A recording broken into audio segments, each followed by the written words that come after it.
वह अत्यधिक चाहने लगता है, मिलने की अत्यधिक इच्छा होती है।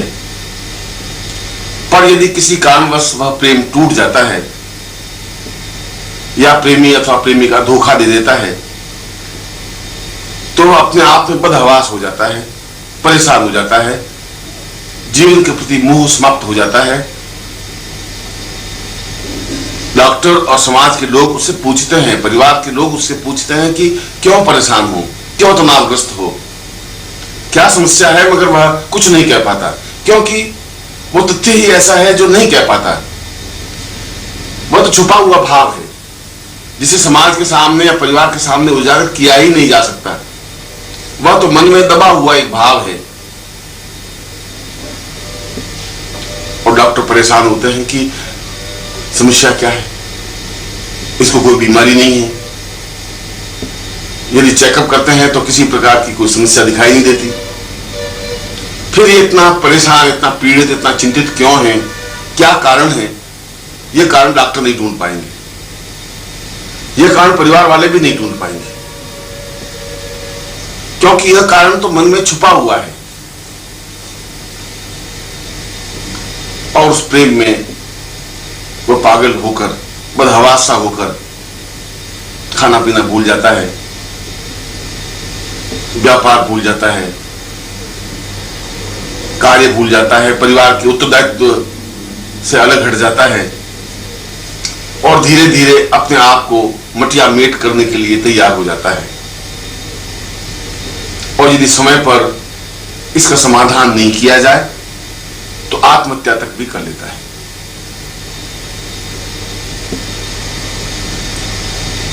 ऐसी स्थिति में कोई चिकित्सा विज्ञान तो उसकी सहायता नहीं कर सकता। चिकित्सा विज्ञान के पास इसका कोई उत्तर है ही नहीं। शास्त्रों के पास भी और पंडितों के पास भी, पुरोहितों के पास भी इसका कोई समाधान नहीं है। उसको समझाने से भी उसके ऊपर कोई प्रभाव नहीं पड़ेगा, क्योंकि उसके अंतस्तर में एक भाव है, एक वेदना है, एक पीड़ा है, एक दुख है, और वो समझाने से वह पीड़ा या दुख दूर नहीं हो सकता। मन में एक कसक है, एक चोट है। इस समस्या का समाधान केवल सम्मोहन विज्ञान कर सकता है, जो बहुत अच्छा सम्मोहन विज्ञानी है, हिप्नोटिस्ट है। वह एक विशेष विधि से उसके अंदर जो कसक है, जो दर्द है, जो पीड़ा है, उसी को दूर कर लेता है, समाप्त कर लेता है। और जब पीड़ा, वो दर्द, वो कसक वो दूर हो जाती है तो वो व्यक्ति अत्यंत सामान्य हो जाता है। फिर उसके मन में किसी प्रकार का एक भाव नहीं रहता, आत्महत्या का भाव भी नहीं रहता। फिर वो आत्महत्या नहीं करता। और इस प्रकार से, इस विज्ञान के माध्यम से हिप्नोटिस्ट आत्महत्या को उतारू एक व्यक्ति को बचा लेता है, उसको जिंदगी प्रदान कर लेता है। एक बालक या बालिका, विद्यार्थी परीक्षा में असफल हो जाता है और उसे चारों तरफ अंधेरा ही अंधेरा दिखाई देने लगता है।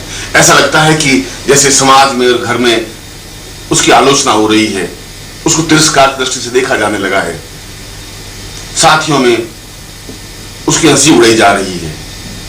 वह अपने आप में उपेक्षा का भाव लेकर विचरण करता है और गुमसुम हो जाता है, न किसी से मिलता है, न किसी से बात करता है, और एक हीन भावना उसके मन में जम जाती है कि मैं कुछ भी नहीं कर सकता, मैं एक बेकार व्यक्ति हूं, मैं उन्नति कर ही नहीं सकता, मैं निकृष्ट व्यक्ति हूं। और ये भाव धीरे धीरे उसको पतन की ओर अग्रसर कर लेते हैं।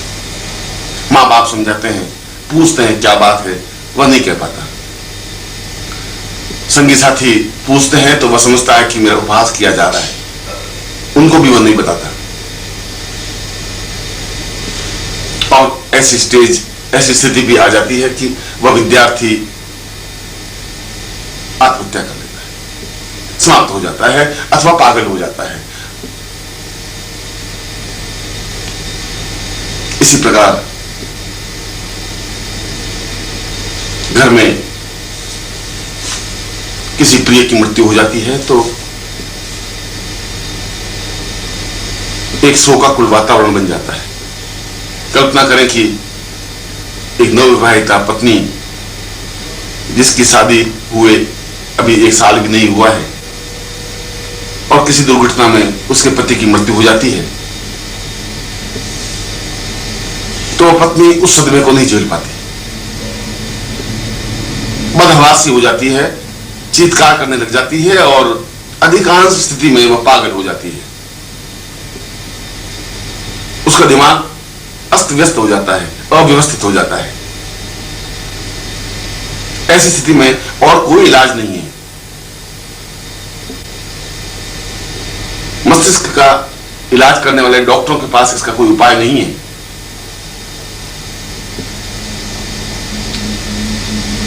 उस पागलपन की स्थिति को बचाने के लिए केवल सम्मोहन विज्ञान ही काम आ सकता है,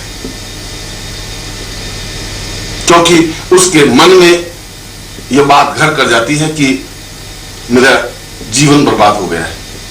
जिसको मैं इतना प्रेम करती थी, जो मेरा पति था, वही समाप्त हो गया, मेरी वजह से समाप्त हो गया।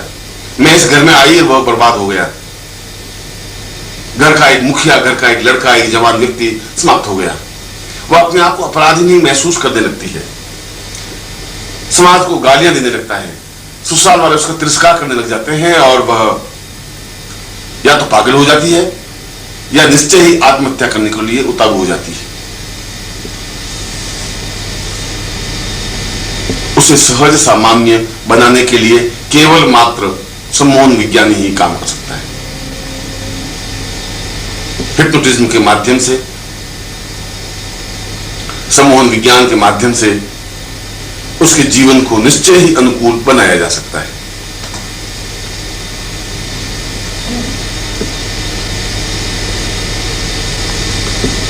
इसके अलावा भी जीवन के कई क्षेत्र हैं जहां सम्मोहन विज्ञान सहायता पहुंचाता है। कई व्यक्ति मानसिक ग्रंथियों से पीड़ित होते हैं। कुछ व्यक्ति, पुरुष या स्त्रियां ऐसे भी होते हैं जो हर समय भयभीत रहते हैं, डरे हुए रहते हैं, कोई तकलीफ नहीं हो जाए, कोई बीमारी नहीं आ जाए, किसी का एक्सीडेंट नहीं हो जाए, या मुझे कोई चाकू नहीं मार दे, या मुझे कोई रिवॉल्वर से समाप्त नहीं कर दे। और यह भय उसके मन में जम जाता है, हर समय भयभीत रहता है, उसके चेहरे पर एक मुर्दनी छा जाती है, वह किसी कार्य को सही ढंग से कर ही नहीं पाता और धीरे धीरे उसका उत्साह, उसकी रुचि व्यापार से या नौकरी से समाप्त हो जाती है। धीरे धीरे वह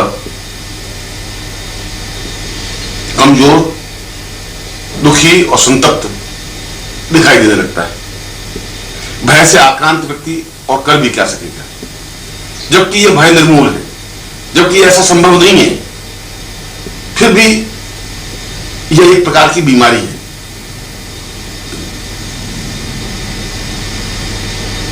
इस भय की बीमारी से व्यक्ति को निजात सम्मोहन विज्ञान के माध्यम से दी जा सकती है। उसके मन से यह भय निकाला जा सकता है कि तुम्हें कोई गोली मार देगा या कोई चाकू मार देगा या कोई दुर्घटना हो जाएगी या तुम परेशानी में फंस जाओगे। बिना भय के निर्भय उसे बनाया जा सकता है।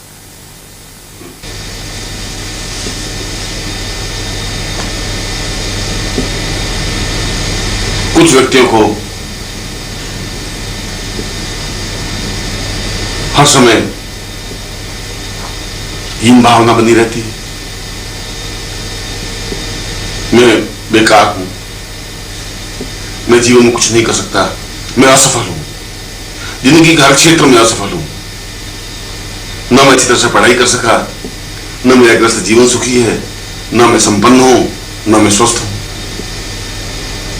और यह हीन भावना उसके मन में इस ढंग से जम जाती है स्वतः अकारण कि धीरे धीरे वह बीमार पड़ जाता है, पीला पड़ जाता है, चेहरा मुरझा जाता है। भले यौवन में भी वह वृद्ध दिखाई देने लगता है। चिकित्सा विज्ञान के पास इसका कोई उपाय इलाज नहीं है। इसका इलाज केवल सम्मोहन विज्ञान के माध्यम से ही उसके मन से इस हीन भावना को निकाल देने से है।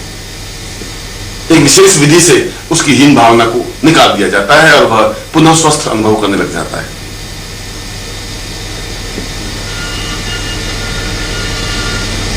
यह तो एक प्रकार हुआ, मगर इसके रचनात्मक उपाय भी है, सम्मोहन विज्ञान के लाभ भी है। यदि पति पत्नी में झगड़ा हो जाता है, मतभेद हो जाते हैं, तनाव हो जाता है, और यदि पति के मन में पत्नी के प्रति घृणा सी आ जाती है, तो पति को सम्मोहित करके उसके मन से घृणा का भाव समाप्त किया जा सकता है। और जब उसके मन से घृणा का भाव समाप्त हो जाएगा तो अपने आप पत्नी के प्रति प्रेम भी स्थापित हो जाएगा, अटैचमेंट भी बन जाएगा और वापस उनका ग्रस्त जीवन सुखमय बन सकेगा। कई पुरुषों को हर समय यह तनाव रहता है कि मेरी पत्नी दुष्चरित्र है, किसी और से प्रेम कर रही है। यह बात अपनी पत्नी को तो नहीं कह पाता, पर उसके मन में बराबर यह तनाव बना रहता है।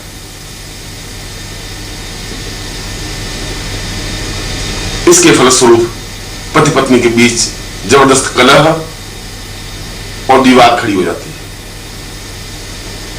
पत्नी समझ नहीं पाती कि मैं अपने पति को किस प्रकार से संतुष्ट कर सकूं, किस प्रकार से कन्विंस कर सकूं, कैसे समझा सकूं कि ऐसी कोई बात नहीं है। समझाने से तो उसका संदेह और बढ़ जाता है, वह संदेहशील हो जाता है।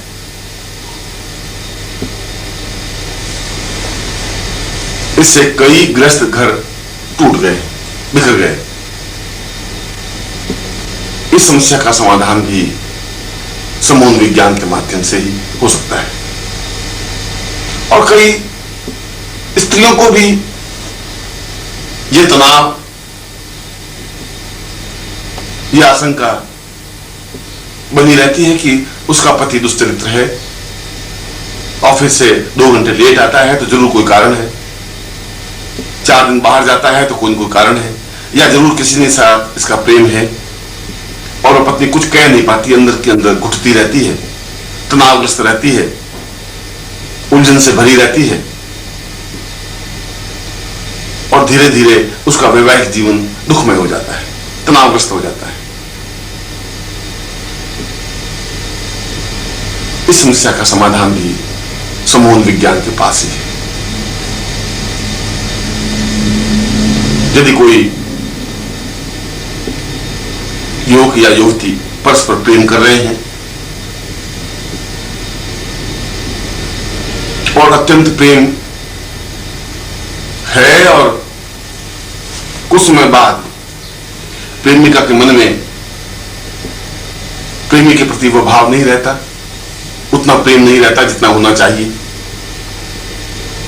उसका मन किसी और युवक के साथ जुड़ जाता है, वह किसी और को चाहने लगती है। ऐसी स्थिति में पहला प्रेमी अत्यंत विक्षिप्त और परेशान हो जाता है, दुखी हो जाता है, संतुष्ट हो जाता है। वह समझ नहीं पाता कि मैं क्या करूं, कैसे करूं।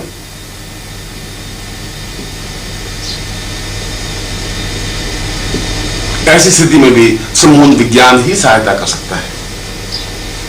वह उस प्रेमिका के मन से उस दूसरे प्रेमी के बिंब को या आकर्षण को समाप्त कर सकता है। वह भाव ही निकाल सकता है कि यह दूसरा प्रेमी उसके लिए ज्यादा अनुकूल या सुखदायक है। और पहले प्रेमी के साथ, जिसके साथ उसके संबंध थे, उसके प्रति अनुरक्ति उसके मन में पैदा की जा सकती है, प्रेम पैदा किया जा सकता है और इससे एक पागल होते हुए युवक को बचाया जा सकता है।